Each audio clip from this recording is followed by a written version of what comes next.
Pesawat tempur Rusia melancarkan serangan udara menggunakan bom FAB-3000 terhadap titik penempatan sementara angkatan bersenjata Ukraina di Guyevo. Serangan ini menargetkan posisi pertahanan serta fasilitas logistik yang digunakan oleh pasukan Ukraina dalam menghadapi operasi militer Rusia.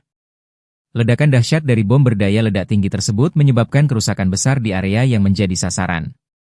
Video dipublikasikan 3 Maret 2025. FAB-3000 merupakan salah satu bom konvensional paling kuat yang dimiliki Rusia, dirancang untuk menghancurkan infrastruktur militer dan benteng pertahanan lawan. Penggunaan bom ini mencerminkan strategi Rusia dalam meningkatkan tekanan terhadap pasukan Ukraina dengan serangan udara yang lebih destruktif.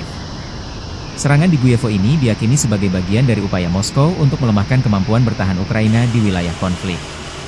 Ketegangan di medan perang semakin meningkat seiring dengan intensifikasi serangan udara Rusia. Sementara Ukraina terus berupaya mempertahankan posisinya dengan dukungan persenjataan dari negara-negara barat, Rusia menunjukkan dominasi udara dengan serangan bom berdaya ledak tinggi.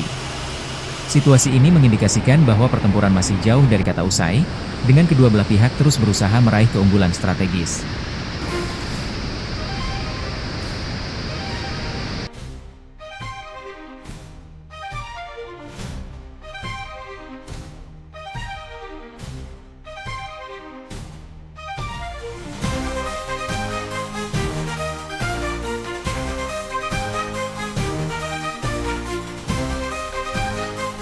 Download Tribun X sekarang, menghadirkan lokal menjadi Indonesia.